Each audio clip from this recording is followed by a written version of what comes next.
안녕하십니까. 나욱합니다. 네, 오늘은 꼬마 빌딩, 그죠? 꼬마 빌딩의 거래가 폭증하고 있답니다. 그래서 이 내용에 대하여 한번 알아보고, 제가 강조하는 게 수익형 부동산 아닙니까? 그죠?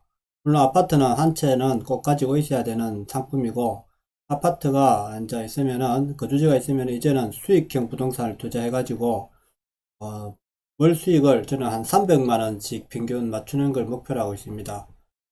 그래서 전에 한 300명 이상 됐는데, 이제 제가 하나를 매매를 했죠. 그죠.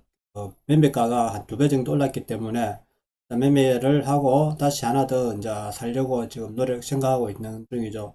그래서 수익형 부동산 투자를 해가지고, 한 달에 이제 한 월 고정 수익 한 300만 원 되면은, 투자 수익을 이제 안 하려고 하는 생각입니다. 안 하고 좀 자유롭게 살고 싶은 마음으로 수익형 부동산에 대해서 관심을 가지고 있는 중입니다. 그래서 오늘은 어떤 30대 자산가 주택을 더 안 산다는 기사인데요. 아파트 지면 규제, 현금 지면 같이 하라. 그래서 자산가들은 빌딩으로 인플레이션 해칭을 하고 있다는 겁니다. 주택과 달리 대출 가능의 수요가 증가하고 있다는 겁니다. 30대 중소형 거래 70세건으로 4배가 늘었다는 거죠. 전체 거래 3조 중 1조 풍선효과 추정. 서울 상업용 빌딩 공식률은 늘대자 상업용 빌딩이 공식률이 요즘 늘어나고 있다죠. 그죠? 그래서 무조건 다 좋은 건 아니죠. 지금 현재는 무조건 다 좋은 건 아닙니다. 그래서 옥석을 가려야 됩니다. 지역 상권별 옥석 가리기를 본격화해야 한다는 거죠. 올해 39세 박모 씨는 1986년생 지인과 함께 지난달 서울 강남구 도산공원 사거리에 있는 한 건물을 매입했는데 가격은 92억. 야, 엄청나네. 39세가 그죠? 92억 원. 약 50%의 대출과 지인과 6대4로 지분을 투자했다. 이 정도 뭐 돈인 사람들이야 뭐. 이 건물은 거린생활시설로 A씨와 지인 모두 이번 투자로 보유 주택수가 달라지지 않는다. 현재 임대가 모두 채워져 만실인 상태지만 A씨는 월세 수입보다는 주 시세 차익을 통한 자본 투자 수익을 더 노리고 있다는 거네요. 물론 월세도 받는 것도 좋지만 이것도 단가도 오른단 말입니다. 자본 투자가 가능하단 말입니다. 자본 투자 수익을. 이 정도면 상당히 그죠. 고가 좀인데 서울은 가능할지 모르겠습니다. 그죠. 정부가 주택시장을 더욱 억제하는 가운데 올 3, 4분기 중소형 빌딩 시장에 30대 자산가도 가세하면 이제 30대가 그죠. 주식까지 이제 아파트, 그 다음에 주식, 이제는 빌딩에도 이제 뛰어들고 있다는 겁니다. 야, 우리나라 30대가 자산가가 상당히 많네요. 생각보다 그죠. 그래서 이렇게 30대가 움직임이 자산 가치를 지금 바꾸고 있잖아요. 그죠. 하면서 거래 규모가 폭발적으로 늘었다는데 이 기간 동안 1000억 원 미만 중소형 빌딩 거래 금액은 3조 1700억 원으로 3조 원을 넘었다네요. 이야, 3조 원을 넘었답니다. 1000억 원 미만 중소형 빌딩. 1000억 원 미만이 중소형 빌딩이랍니다. 어우, 저는 이제 상상 안 간 금액인데 30대가 그저 70세건으로 전분기 18건과 비교해 4배 이상 뛰었다네요. 40대, 50대의 거래량이 견주는 수준까지 올라온 것이다. 물론 40대, 50대 정도가 제일 많이 하는데 30대도 이제 꼬마 빌딩에 대해서 이제 관심을 가졌다는 거죠. 이를 반영하듯 200억 원 미만의 꼬마 빌딩 거래는 폭발적으로 늘었다. 100억 원 미만이 꼬마 빌딩이라고 할 수 있습니까? 이게 저는 이 정도는 뭐 아닌데 저희들만 10억에서 그죠? 이런 뭐 한 20억 이내의 빌딩만 생각하는데 이게 200억이라도 우리보다 차원이 다르네요. 그죠? 한내로 30대가 접근할 수 있는 50억 원 미만 꼬꼬마 빌딩의 거래량은 직전 분기 94건에서 지난 3, 4분기 170건으로 증가해 무려 80.9%에 이른다는 겁니다. 50억 원 미만 50억 원 또 우리는 크다 보는데 50억 원 미만 꼬꼬마 빌딩의 거래량은 직전 분기 94건에서 지난 3, 4분기 170건으로 증가해 무려 80.9%까지 늘었답니다. 50억 원 정도 돼야 되네. 서울에는 그죠. 꼬꼬마 빌딩을 하네요. 그림을 한번 보겠습니다. 중소형 빌딩 거래량이 1000억 미만짜리 중소형 빌딩인데 2020년 1월달에 188건, 2월달에 2분기, 1분기, 2분기 200건, 3분기에 355건으로 엄청 늘었죠. 그죠? 갑자기 늘었단 말입니다. 이렇게.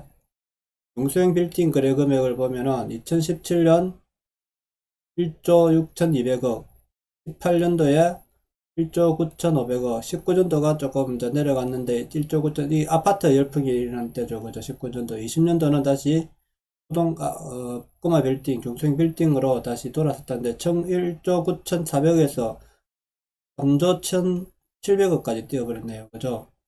중대형 상가 공실률은 이제 공실률도 이제 올라가고 있다는 거. 지금 경기가 안 좋기 때문에 공실률이 오르고 있는 거죠.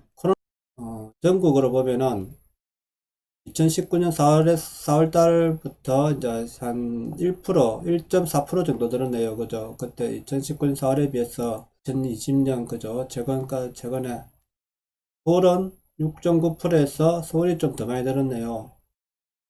6%. 비싸게 늘었는데, 그죠? 2.6%. 세 간다 봐야 되겠네, 공실은. 그죠? 자, 예상을 깨고 늘어난 중소형 빌딩 거래라는 거죠. 신종 바이러스로 인해 거래량 감소를 예측했지만 오히려 거래 금액 거래량이 너무 늘고 있다는 겁니다. 시장에서 3, 4분기 들어 중소형 빌딩 매매 시장이 폭발한 것에 대해 주택 규제가 큰 영향을 미쳤을 가능성이 높다고 보고 있다. 주택 규제로, 그죠? 주택 규제로 이제는 1가구 2주택을 하면 안 되니까 이 이제 투자자들이 빌딩으로 돌아선다는 거네요. 12, 16 대책으로, 작년 12, 16 대책으로 15억 원 초과 주택에 대한 담보대출이 전면 금지된 것과 올해 7월 10일 부동산 대책을 전후해 2주택자 취득세 부담이 1.13%에서 8%로 급증했다는 거죠. 대개 빌딩 투자자들은 이미 자가주택을 소유한 경우 대부분이라 추가 아파트를 사면 부담이 되는 반면 상업용 빌딩은 주택 규제를 받지 않는다며 이에 주택 규제를 피해 상업용 빌딩 투자로 나선 수요가 전체의 30%는 될 것이라고 전했다. 아무래도 이제는 주택 두 개를 갖는 것보다 1주택 똑똑한 한 채를 갖고 그 다음에 여유 자금을 가지고 이제 빌딩을 투자하는 거죠. 그죠? 꼬마 빌딩을 투자하는 거죠. 3, 4분기 거래 금액 약 3조 원 중 1조 가량이 주택 규제의 풍선 효과로 상업용 빌딩 시장에 넘어온 자금이라고 추정한다는 겁니다. 15억 원 초과 주택에 대한 대출이 금지된 후 20억 원 강남 아파트에 투자할 경우 전액 현금을 주고 한 채를 살 수 있지만 상업용 건물은 대출이 가능해 같은 현금으로 약 40억 원 건물을 구매할 수 있다는 겁니다. 건물 가격이 계속 오르고 있어 레버리지 효과를 노릴 수 있으니 꼬마 빌딩에 대한 수요가 늘어나는 것이라고 설명했다. 과연 이게 맞는 말인지는 모르겠지만은 그죠? 꼬마 빌딩에 대해서 잘만 사면은 이제 괜찮은 거죠. 근데 저는 너무 비싼 거는 부담이 되죠. 우리는 그죠? 이래 뭐 부자야 뭐 돈이 많다면은 상관없지만은 한 10억 우리가 매덕밖에 없는 자산을 가지고 투자를 하는 거 아닙니까? 그죠? 상가 공실률은 급증하고 있고 억스가리가 복귀가 됐다. 공실률이 지금 많다는, 왜냐하면은 학교 주변 이런 데는 공실률이 엄청 많습니다. 지금 이 같은 요인 외에 자산가들이 아파트 대신 빌딩으로 옮겨 다니고 있다는 분석도 나오고 있다. 증오 유동성이 넘쳐나는 가운데 아파트 가격이 고점에 했다는 판단에 상업용 빌딩을 찾는 자산가들이 늘고 있다는 점도 한몫하고 있다는 분석이다. 현재 상업용 부동산의 투자 수익률을 결정하는 상가 공실률이 급증하고 있대. 공실률이 이제 높으면은 가격이 내려오겠죠. 빌딩 가격이 내려오겠죠. 그죠? 가격이. 한국감정원이 발표한 3, 4분기 상업용 부동산 임대 동향 조사의 결과에 따르면 전국의 상가 공실률은 중대형이 평균 12.4%, 소규모가 6.5%로 전분기 대비 각각 0.3포인트, 0.5포인트 증가했다. 아무래도 월세가 비싼 거죠. 고급 상가들, 대형 상가들이 보통은 공실 높고, 그 다음에 분양 상가 이런 거, 그죠. 빌딩의 분양 상가, 이런, 분양 상가들, 이런 거는 공실률이 좀 5층은 높을 수가 있습니다. 근데 일반 꼬마 빌딩은 주택가 근처에 1, 2, 뭐 3층, 4층 이래가지고 있잖아요. 그죠? 상가 2개 하고, 뭐 주택 2개, 뭐 주택 1개, 상가 3개 이렇게 할 수 있고. 꼬마 빌딩들은 주택 근처는 그렇게 공실률이 많지는 않다고 보시면 됩니다. 우리가 실업자가 증가하면 할수록 저는 이제 무슨 장사라도 해야 될 거 아닙니까? 장사를 하든지 뭐 사무실을 하나 가져야 될 거 아닙니까? 그죠? 그렇기 때문에 상가들이 그렇게 공실률이 많지는 않다고 생각합니다.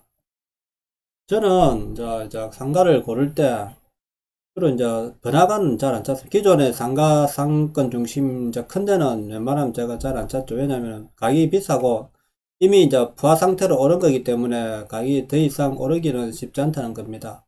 그래서 저는 주로 지역 그죠, 아파트 대단지 근처, 주택 근처, 그 평지에 역세권 여기 있으면은 여기서 하는 길에 이런데 나오는 걸 아파트 주변에 놓은 걸 찾죠. 그죠? 그런데 있는 걸 해가지고. 근데 재개발지 있잖아요. 재개발지가 있으면은 우리가 큰 도로가 밑에 있고 보통 이런 재개발지가 있잖아요. 그죠? 도로 있고요. 그러면은 이 재개발지가 아직 성립이 안 된대. 그죠? 이런 데는 조금 싸게 놓을 수도 있거든요. 미리 좀 아직 확정 안 된대. 그러면은 그런데 사놓고 있다가 이런데 코너나 이런 입구에 사놓고 있다가 이게 확정이 되면은 이게 또 가격이 엄청 오르게 되죠. 이제 상가를 고르는 방법은 또 이런 경우가 있죠. 그죠? 우리가 어떤 지역을 보면 우리가 어떤 길이 반듯반듯하게 나 있는 이런 지역은 그냥 이게 보통 재개발 발전이 그냥 완전히 다 된 도시 재생 이런 지역은 크게 메리트가 없고 어떤 길이 이렇게 해갖고 뭐 꼬불꼬불하게 이렇게 막 주택지로도 길이 그저 지대로 안 돼 있는 그저 정형화가 안 된 이런 데는 다 다음에 재개발을 할 가능성이 높단 말입니다. 그럼 이런 데 그저 근처에 도로가 있다면은 이런 주택형 상가를 살 수 되고 그저 상가 꼬마 빌딩 사도 되고 해가지고 이런 것이 재개발 될 때에 또 가치가 이게 2배, 3배 이렇게 금방 올라간단 말입니다. 이게 가격이. 그래서 이런 데를 좀 찾으면은 보통은 많이 성공할 확률이 높죠. 이 소문만 나면, 재개발 소문만 나면 벌써 가격이 2배 올라버린단 말입니다. 이런 거를 잘 찾으시면 될 것 같고요. 저는 보통은 부산은 사실 고지대가 많지 않습니까? 그죠? 고지대가. 그러면 고지대 위에는 웬만하면 제가 상가를 안 싸죠. 대로변, 역세권에서 올라가는 길목 같은데 이런 데 보고 많이 찾고 요즘은 그래도 상가를 찾는 사람들이 많은가 몰라도 상가 가치가 올라가서 그런가 몰라도 사실은 매물이 좀 찾기가 힘듭니다. 하지만 제가 한 5년 전입니까? 5, 6년 전에는 그때만 해도 우리 상가 가치를 잘 몰랐단 말입니다. 저는 그때 투자를 해가지고 상가 투자를 했죠. 그 상가 투자해가지고 한 개 2.4억 5천에 매입해가지고 이게 한 5억 정도 가치를 만들어 갖고 매도를 했죠. 그 다음에 또 한 뭐 5억 정도 꼬마 빌딩을 사가지고 이게 가격이 한 10억 그죠. 지금은 한 9억 정도를 보면 되겠습니다. 지금 3년 정도 전에. 저는 뭐 부동산 투자를 주택에만 한 게 아니고 어차피 저는 제 노후를 위해서 투자를 하는 거니까 노후 안정을 위해서 하는 거니까 월세를 받는 거를 주로 하는 거죠. 네, 월세를 받기 위해서는 내가 노후에 남한테 손을 안 빌어야 될 거 아닙니까? 그죠? 제가, 일을, 일이 단절된 상태에서, 물론 다음에 또 뭐 일을 할 수 있지만은, 단절된 상태에서 내가, 현 생활을 유지할 수 있는, 물론 조금, 일을 해서 버는 돈이 줄어들면은 좀 힘들어지지만은, 유지할 수 있는 정도 수준은 돼야 된단 말입니다. 그죠? 안정된. 제가 노후, 연금까지 나오는 시기가 되면은 연금 시기가 되면 또 증가할 거 아닙니까 수입이 그죠. 그래 되면은 뭐 여유로 그때부터는 노후 생활을 그냥 여유롭게 보내려고 하는 거죠. 안정되게 뭐 여유롭게보다는 안정된 삶을 누리고자 하는 거죠. 그래서 제가 전에는 한 250 정도 200에서 200 정도 생각했는데 여기서 연금을 플러스 하면은 뭐 한 200, 290, 300 정도 되잖아요. 그죠? 근데 지금은 조금 더 욕심 생겨갖고 한 300 정도 해가지고 한 연금 넣으면 한 400 정도, 그 연금 넣을 때 되면 한 400 정도 수익. 방금 이제 조금 더 하다 보면 이게 500 정도도 갈 수가 있는 거고, 물건만 잘 잡으면은 금방 또 뻥튀기가 된단 말입니다. 그리고 이제 제가 상가라는 것이 위치만 잘 잡으면은, 이런 이제 코나 이제 이런 데 잘만 잡으면은 이제 이런 대로변이나 이런 좀 번화가, 그죠? 번화가 잘 잡으면은 이 월세도 받지만은 상가라는 게 이 가격도 오른단 말입니다. 가격 메리트가 있단 말입니다. 이게 가격 메리트. 가격은 상가라는 게 우리가 상가라는 게 줄지가 않거든요. 원래 상가 범위가 처음에 상가가 형성되었으면은 이게 계속 늘어나지 상가가 커지지 상가가 이렇게 줄어들지는 않단 말입니다. 상가가 물론 이제 신생 상가들 그죠 그거 저 서울에 이제 뭐 로데오 거리 이런 거는 머슴길 해가 생긴 그런 데는 주택지에 아주 허름한 이 아파트 대단지 주택지하고 허름한 주택지에 생긴 이런 것들 있잖아요. 이런 데는 갑자기서 나타났다가도 이게 빠지면 죽어버릴 수 있기 이런 상가는 조심해야 되는 겁니다. 그래서 내가 선 이런 데는 내가 먼저 들어가서 자리를 잡지 않은 이상은 후발주자 들어가 가지고는 절대로 성공하기 어렵다는 겁니다. 이런 걸 잘 조심해서 상가는 내가 앞을 내다보고 해야 된다는 거죠. 큰 욕심 안 내고 적당한 수준에서 내가 뭐 안정된 수입과 이제 가격 상승을 하면은 저는 이제 이래 생각하는 거죠. 이제 만약에 내가 꼬마 빌딩 두 개를 가지고 있다. 이래 되면은 자녀가 두 명이니까 저는 월세만 이제 받아먹고 살면 되는 거죠. 죽을 때까지. 그죠. 그래갖고 이 한 개씩 이제 자녀한테 물려주면은 자녀들한테는 도움이 되겠죠. 주택을, 그죠. 두 개 갖고 있으면 뭐합니까? 그죠. 주택을 두 개 갖고 있으면 봤자 수입이 안 생기잖아요. 그래서 항상 이게 뭐 연금주택을 들거나 이래 하잖아요. 그죠. 그래서 우리가 수명이 앞으로 100년 이상일 언제 얼마까지 더 살지 모르는데 100년 산다 하더라도 계속해서 매년 까물 수가 없잖아요. 그죠? 그거를. 그래서 저는 이제 수익 상가 쪽으로 눈을 돌리게 된 거죠. 수익 상가라는 게 이게 어렵거든요. 사실은 이게 쉽게 접근할 수 있는 건 아닙니다. 내가 부동산에 가서 뭐 쉽게 뭐 갔으면 가면 수익 상가 아무거나 들럭 사면 되는 건 아닙니다. 그러니까 이걸 물건을 또 받아야 되는 그러니까 그 부동산에서 내한테 물건을 보여줘야 되는 보여줄 수 있는 그런 능력도 돼야 되고 내가 신분도 많이 유지해야 되고 부동산하고 그 다음에 이제 내가 보여주면 내가 그거를 미래를 볼 수 있는 그 부동산 상가를 분석할 수 있는 이런 능력도 돼야 되고 그죠. 그거 하나 잘 고르면은 뭐 인생 편해지는 거죠. 인생이 조금 편해진다는 거죠. 그죠. 그러면은 내가 이제 남은 인생을 조금 여유롭게 살 수 있다는 겁니다. 그래서 제가 수익형 상가를 하게 되었고 그런데 대해서 제가 조금 더 어드바이스 할 수 있고 물론 아파트도 물론 하지만은 제가 아파트에 대해서는 또 이때까지 쭉 해놓은 말이 있다 아닙니까 그죠 그런 이제 관점을 보시고 오늘 수익 상가에 대해서 한번 알아봤습니다. 요즘 또 기침이 나와서 제가 이게 또 방송을 좀 쉬어야 되나 이런 느낌을 가지고 있는데 이 방송이라는 게 쉽지가 않네요 그죠 이게 방송이라는 게